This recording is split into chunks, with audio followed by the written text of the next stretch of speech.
आहे. या अगोदर काय त्रिवेणी ग्रामस्थ काय भक्तिभाव करत होते का, भक्तीने वागत नव्हते का? वागत होते. परंतु गेले 12 दिवस अखंड या ठिकाणी मामाचा तळ आलेला आहे आणि अखंड हे सगळे ग्रामस्थ या ठिकाणी येऊन अन्नदान करत आहेत, ज्ञानदान होत आहे. त्यामुळं अखंड देवाला, अखंड संताला आपण बोलत आहे, संतांचं भजन अखंड करत आहे. त्यामुळे आपल्याला देवाची प्राप्ती झाल्याशिवाय राहणार नाही. म्हणून संतांचे अखंड बजावे, त्यांचे चरणी व्हावे लीन सदा. संतांकडे जात असताना लीनतेने जायचं असतं, त्यांच्या चरणावरती जात असताना पण लीनतेने जायचं असतं. गर्वाने अहंकाराने ताठाने जायचं नसतं. आणि असं जर केलं तर स्वतः साक्षात देव सुद्धा त्या संतांच्या घरी, स्वतः देव सुद्धा साक्षात संतांच्या घरी काम धंदा करायला कमी करत नाही, संतांची सेवा करायला कमी करत नाही. साधू घरी देव काम धंदा करी.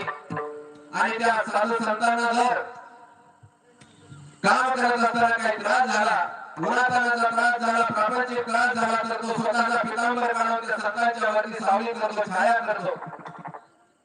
आणि एवढं काम करावं लागत असून सुद्धा तो देव काय म्हणतो, नामदेवाच्या संतांच्या शेवटच्या चरणामध्ये नामामध्ये देव इच्छी संत संग.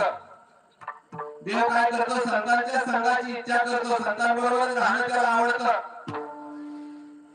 नेहमी नेहमी संतांचा संघ असावा असं त्याला वाटतं. नामामध्ये देव इच्छी संत संघ. का तसं वाटतं, तर ते आमचे जीवलग आहेत, सगळे आहेत, सोयरे आहेत.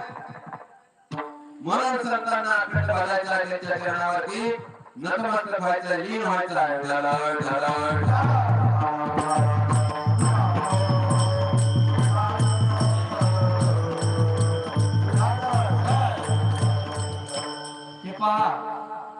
उदाला कोणी आवड जाऊ नका,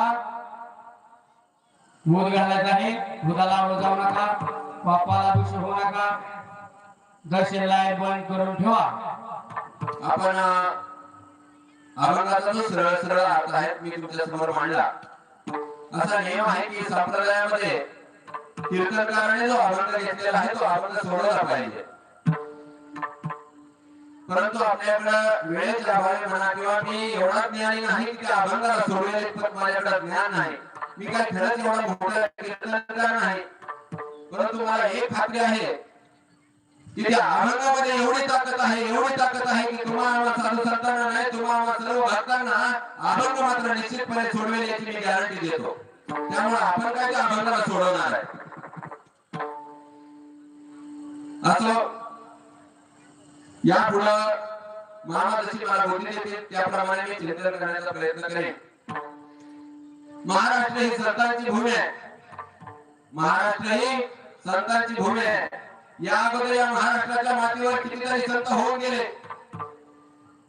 नामदेवराय असतील, ज्ञानेश्वर महाराज असतील,